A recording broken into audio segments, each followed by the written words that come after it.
I get those goosebumps every time. I need the Heimlich, throw that to the side.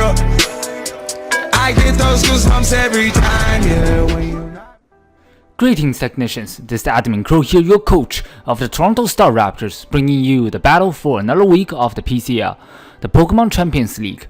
This is Season 3, Week 2, I believe. We are taking on Coach Jayme and his Northern Mankeys. If you guys want to check out the team builder and all the sets that I brought this week, I will leave that in the link down in the description below. You guys can check it out if you are interested. So in this video, I'm just gonna jump into the battle and go over my turn-to-turn stop process and how I managed to execute my battle. So his entire roster is actually extremely threatening, consists of Pokemon that are circulating around or just based on his Z Crystal, which is Psychic MZ. He has quite a few Psychic types, and on top of that, he has extremely threatening offenses like Mega Lopunny and Zygarde and also Victini. Sort of similar to my initial draft from last season in terms of the offensive course, that Mega Lopunny on top of Victini. But on top of that, he also has Zygarde 50%, which is also one of the mons that I wanted to use. Fun fact, he's also the coach that sniped Zygarde away from me in the draft this season. So nevertheless, we're just gonna hop into the battle right now. So over here at team preview, right away I see that he didn't bring the Victini. It's not something I expected as well. But he does not have the Melodic, which is something that I highly expected to come, simply because it does handle my both my Azumarill and my Volcarona relatively well. If he's packing that Haze with the Flame Orb, he can take hits from the Azu and just haze off my potential Belly Drum and also haze off my Quiver Dance coming from the Volcarona. He also brought the Bronzong for setting up potential Stealth Rocks, and which is something that I don't expect it to come, to be honest, simply because it does get blown back by my Volcarona, and at the same time I am aware that the Bronzong does get access to Rock Slide. I actually got some time to look into Bronzong a little bit more into detail, simply because we didn't start the battle right away. Because Jayme had some personal issues he has to deal with, so I got a little bit more time to look into some of the mons that I expected less. He also brought that Rosary, which is something that I highly expected to come as well. I did mention that in my builder. It handles both my Superior and my Azu very well, as it resists all of their stabs and just be able to set up hazards against me. He can also run a more bulky offensive variant to be able to take hits and just not only set up hazards and be able to revenge kill both the Azu and the Superior. And I am expecting more of a natural cure set over Technician, but I still have to try to find out. I did switch up my Superior slot with Azumarill last minute. So I was just running a max HP and max attack set with Adamant Nature. I didn't really break down the EVs too much in detail, but I'm glad that the Melodic didn't come. However, though, it will be very difficult for my Volcarona to set up, as it did. I did design it to set up on the Melodic specifically, even with the Haze.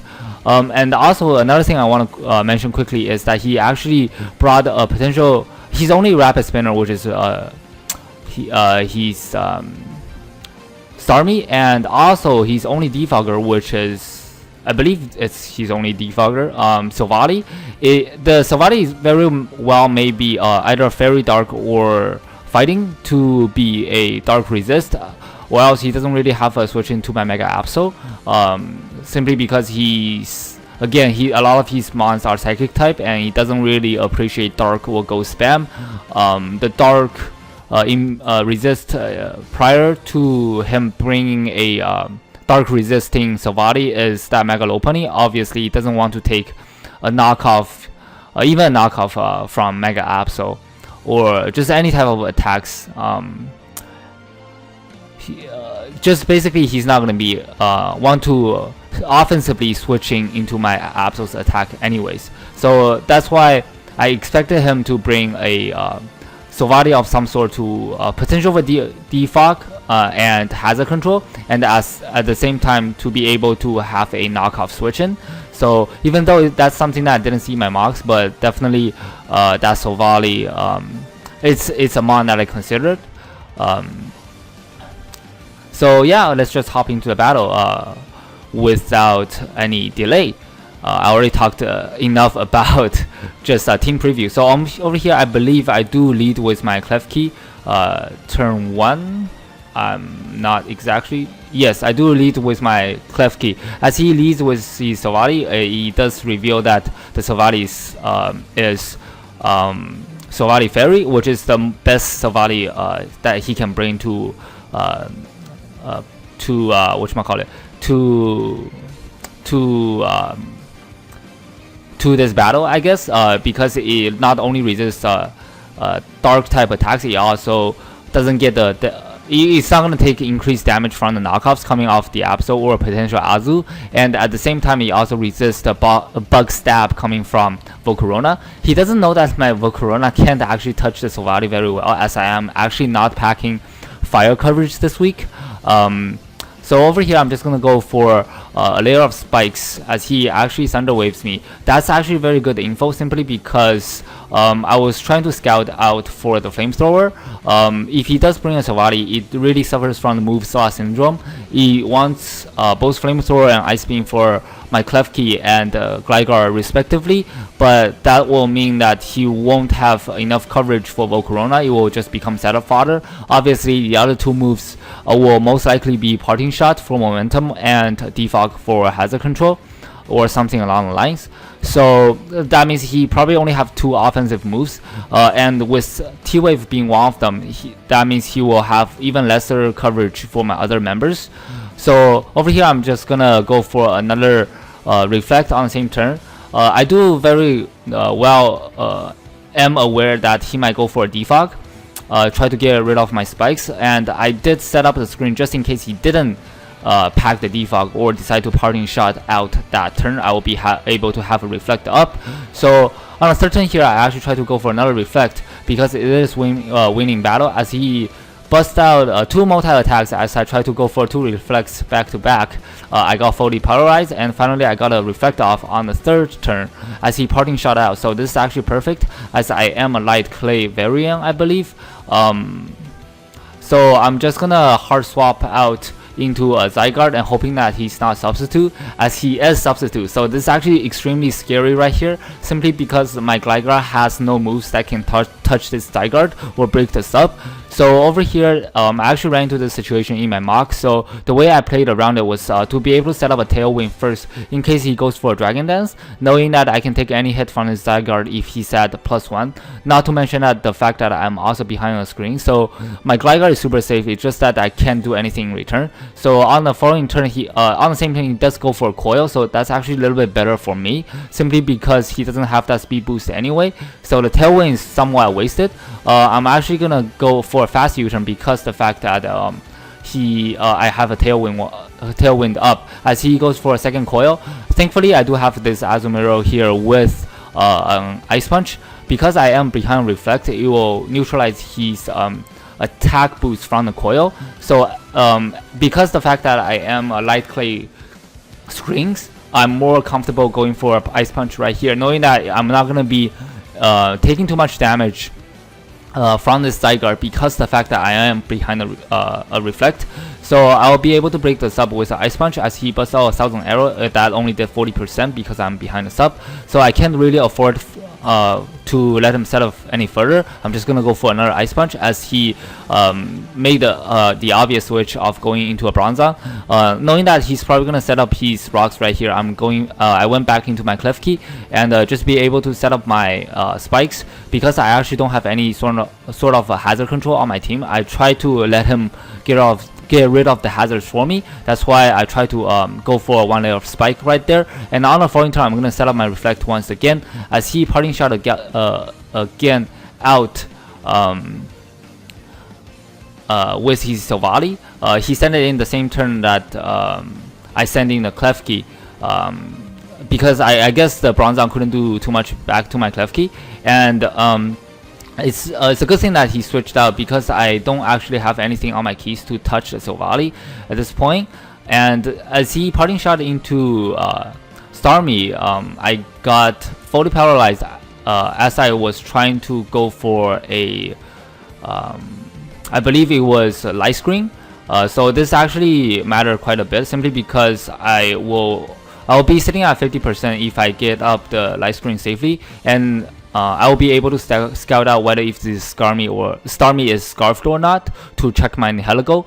And yeah, so that sucks. So on the following turn, I do get up a light screen, thankfully, and so I can go into this Azu expecting the Starmie to switch out, expecting it to be scarfed, as he does do that. So to me, at this point, I think the Starmie is scarfed from the way he's been playing it. So I'm just gonna go for a knockoff right here. So I wasn't expecting him to expect me to go for a knockoff and go into his Chimera, the Silvally right here. But overall, it's just a better play, simply because he can scout out what my Azu wants to do. But it's also a really risky play, because the fact that I could have easily eat a citrus berry upon switching, and well, I guess I didn't really have enough health to belly drum up, so I can sort of understand the Silvally play at this point. So he's not really afraid of me setting up because I don't have enough health. So looking back, the play does make sense. Anyways, he does go into his Silvally to predict my potential knockoff, and take the hits from the Starmie. So I'm actually very surprised that he went for I'm not surprised that he went for the defog, simply because he not only get rid of my spikes, and he also get rid of my screens, and my keys are gone. So that means I won't be able to get up spikes or screens anymore. Plus my screens are actually likely boosted, so it's actually better for him. But the fact that he also get rid of stealth rocks from my side for me, that's also good, because I do have that Volcarona at the back as well. It doesn't really appreciate rocks. The reason that I gone for a knockoff right here is simply because I thought he might want to parting shot out. In case he wants to do that, I will have the slower knockoff and just be able to knock off whatever that comes in. And by making that play, defog play, it's a very good play on Jayme's side for sure. So on the following turn, because my hazards are gone, I'm more willing to switch. So I'm just gonna try to preserve my Azu, as he still have that choice band and Aquachet available to me. So I'm just gonna go into my Windtail Jr. the Gligar. As he busts out the Thunder Wave, that doesn't affect me because I'm a ground type. I gone for the U-turn expecting myself to be a slower, but that's not the case. So that's actually kind of awkward for me. He's actually very slow Silvally, as Silvally does naturally outspeed Gligar. Even though I do have a Gligar with a little bit of speed investment to out creep the Milotic. No, just in case the Milotic don't creep me. In case he's a speed creeping Milotic that tries to speed creep Gligar. But I'm still surprised the fact that I outsped the Silvally. Anyway, so I was pretty much forced to go into my Jolteon, simply because I don't want any of my other members to take a T-Wave in case he does predict the switch. And I didn't really want him to be able to set up on me in case he does go for the parting shot, which is what he goes for right there. Because I do know that I am packing the Flame Orb on the Jolteon, so he's not gonna be able to find out until he decides what to send in. So over here it's very good, simply because I do have my Flame Orb triggered. But instead of going for a Volt Switch, because the fact that I don't want to take a Fake Out, I'm just gonna go hard into my Gligar, as he actually went for the Fake Out. So very good prediction on my side, but it's also a risky play. He could have easily gone for a high jump kick or a return, but I didn't really want to risk the damage on my Jolteon of a potential Fake Out. So over here on the following turn, I'm just gonna go for a slow U-turn, going back to my Jolteon, simply because I don't have anything to revenge kill this Mega Lopunny or get off damage on it. It's not something that my Volcarona can set up on, and it's out of range of my banded Aquajet coming from the Azu, and obviously my Absol won't be able to do anything to it. So my only option is pretty much Electron the Jolteon once again. This time around, I'm just gonna go for a Volt Switch, predicting him not wanting to go into his Zygarde, because simply I can go for a Hidden Power Ice. I could have gone for a Hidden Power Ice. It's not really worth risking. So I'm just gonna go back into my Gligar right here to take the return. I really need to sack something to get a free switch in, which is what I did right here, into my Jolteon once again. This time around, he actually made a middle ground play into his Roserade. I went for the T-Ball simply because I calculated it was in my favor to kill the Mega Lopunny, so I really want to try to get rid of that thing. And the middle ground play on Jayme's side is very nice as well, simply because it covers all the moves that I want to go for. And from this damage, I know that this Roserade is not speed invested. It's probably a max HP and max special attack or something along the line, because that's actually max HP damage coming from my Jolteon. So all on falling turn, I believe I do Volt Switch out right here. So I already lost 2 of my members, and I lost my way to set up hazards against his team. He still have 6 mons. It's looking very dim here for the Raptors for us. So over here, I actually have to make a play in order to come back here. So what I did was I Volt Switched out into my Mega Absol to take a potential Sludge Bomb or a Grass move coming from the Roserade. The reason that I didn't go right away into my Volcarona was because I wanted to bait in the Silvally Fairy.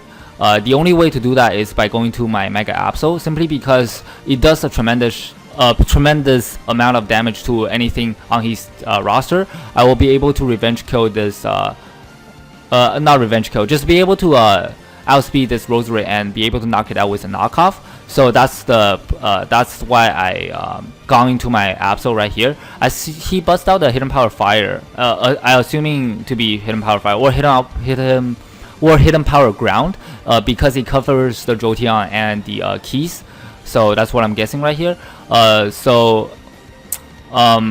you can see, it actually did a lot of damage to my Mega Absol, because it's such a frail mon. So on the following turn, I made a really good double. I believe this is probably one of my better plays overall, just in league battles. So in order to come back to this game, I really need to be able to get in my Volcarona safely, and I already know he's Silvally's full set. It was multi-attack Fairy, Thunder Wave, Parting Shot, and Defog. So I know that it's set up fodder for this Volcarona.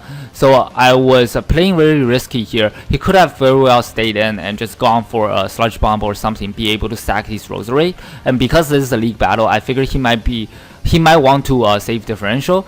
And his best switch into the Mega Absol would be that Silvally Fairy, which is exactly what he goes into right here. So I do know that the Silvally Fairy doesn't have anything touch me. I'm just gonna go for a T-Wave. He actually went for the no, I'm just gonna go for a substitute. He actually went for a T-Wave, so that's very good for my end. I'm just gonna proceed to set up a Quiver Dance. As you can see, he gone for the Parting Shot on the following turn, just be able to reduce my special attack back. So prior to this, I actually didn't know that Parting Shot is a sound move that goes through sub, but it is still okay. I still have my sub and I still have my leftovers. So I'm just gonna go for another Quiver Dance, thinking that it doesn't really make sense for him to send in this Bronzong, because I could have blown him back with like a Fire Blast or something. But even if he's heat proof, because I'm a Volcarona, right? So as I set up another Quiver Dance, just getting my speed to +2, that's actually what I needed in order to outspeed Mega Lopunny, because I didn't EV this thing to outspeed Mega Lopunny at +1, so that's pretty good. And the plus special attack is just a bonus. But he actually busted out the Trick Room right here, so I was actually a little bit panicking. So my Volcarona is not going to be as effective. But knowing that Jayme probably have rock coverage from the way that he sent in this Bronzong against my Volcarona, I was banking on the fact that he will have rock coverage and he will be able to break my sub, I actually gone for a slow sub, knowing that he probably have the rock coverage to be able to stall out Trick Room turns. So on the following turn, I believe I made the same play again to stall out another turn of Trick Room. So Jayme is a little bit impatient here. I think he has to make a play knowing that I can just stall out the Trick Room and still be behind the sub, and probably be able to knock out this bronze on when the Trick Room is over. So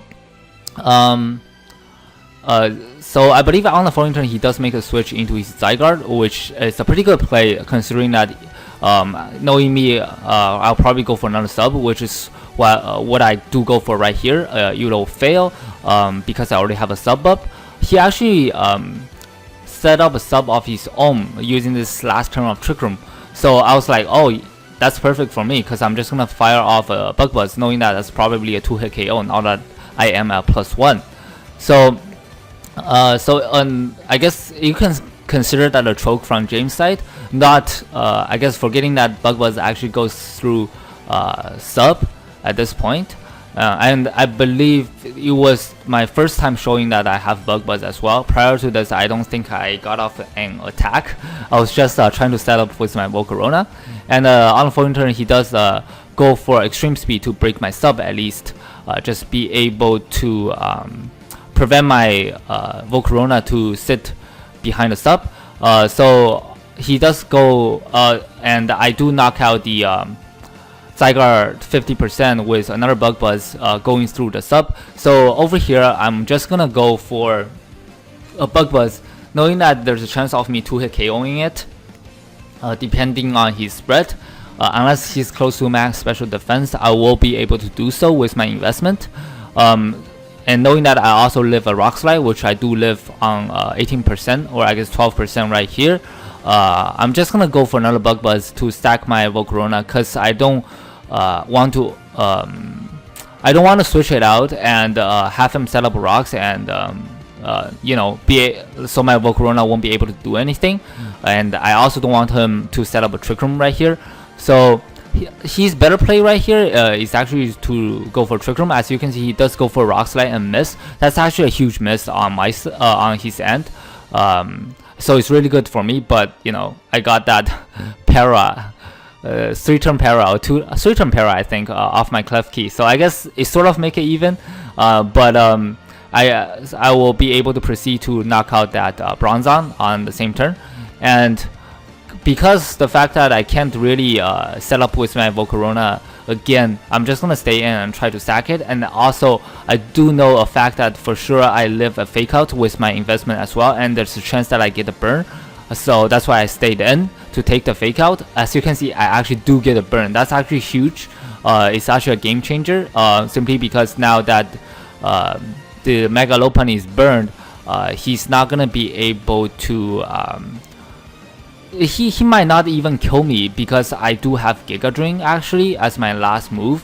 So I will be able to get back some degree amount of health, and because the fact that I do resist high jump kick or fighting stab, he has to go for a return, and the fact that he's burned, he might not be able to kill me. So I don't know what is the exact reason that he switched into his Rosary right here. Maybe just try to sack it. So that's actually just better news for me. I'm just gonna go for a Bug Buzz on the following turn, knowing that I will be able to knock out that Rosary. So that's actually 3 turns of leftover recovery. I actually got back to 1/3 amount of my health with my Volcarona. So this is actually a turning point of the game, simply because it's again Silvally versus Volcarona, and I already know this Silvally's entire set. It's pretty much a free sub for me right here. As you can see, he does go for a T-Wave, right? So a lot of people say that this is a choke, but I want to clarify. There's literally nothing that this Silvally can do to me. If he goes for multi-attack, it's not going to be able to break my sub because it's multi-attack fairy. If he goes for parting shot, sure, he's going to be able to get my special attack down to 0, but I will still have a sub up against his Mega Lopunny's fake out. So I can just proceed to go for another Quiver Dance as the Mega Lopunny breaks my sub with a fake out. And the thing is, he might not even break my sub with a fake out, right? So this is just assuming he's not burned. So there's literally no other play aside from going for T-Wave and hoping that I choke somehow by not going for a sub. Then he can potentially make a comeback with the mons that he still have left. So I'm just gonna proceed to go for another quiver dance, knowing that he will probably go for a parting shot this turn. So I'll still sit at +1 special attack, and right now I'll be able to just knock out this Starmie with another Giga Drain, and knock out this Mega Lopunny with another Giga Drain as well. And as you can see over here, it's pretty much GG. But one thing I do want to mention right here, it's funny how Volcarona, as you can see, yeah, the multi-attack doesn't actually break my Volcarona sub. It took 2 of them, and at +1 special attack, I don't actually knock out this Silvally with a Giga Drain into a Bug Buzz even. It took me another Bug Buzz to be able to knock it out because I don't have a fire coverage. So I actually end up with a Volcarona at 100% health at the end of the game. At one point I was down to 12%, and yeah, so this is gonna be a good game to Jayme for sure. He played very well actually. Aside from the Zygarde play, I think, and maybe the Trick Room play against my Volcarona, where he should have gone for Trick Room first before he gone for that Rock Slide. So at least he will have speed control even if his Rock Slide missed. Aside from those 2 plays, overall I think the Silvally play against my Volcarona, I don't believe that those 2 T-Waves against a sub were chokes or anything. The first one, he has to find out whether if I have substitute against his Silvally. And T-Wave is just a better play in case I don't have the sub. And the second time he gone for T-Wave against my Volcarona, even knowing that I do have the sub option, is basically his only way of winning at that point, is to banking on my choke for not going for sub, as even if he make the parting shot play the turn he went for T-Wave, it wouldn't make a difference like I explained before. So hope you guys enjoyed the game, even though it was a 6-0, well, it's not a 6-0, but Volcarona picked up 6 kills in the end. It's a 4-0 in the end, but it was actually really close, a lot closer than you think, simply because if there was a lot of scenarios where Volcarona could have gone down, or I won't be able to set up with my Volcarona, there's no way I can beat 6 of these mons with my 3 other members on my squad, just from a lineup perspective. So yeah, I hope you guys enjoyed the game. Again, GG to Jayme. Hope you guys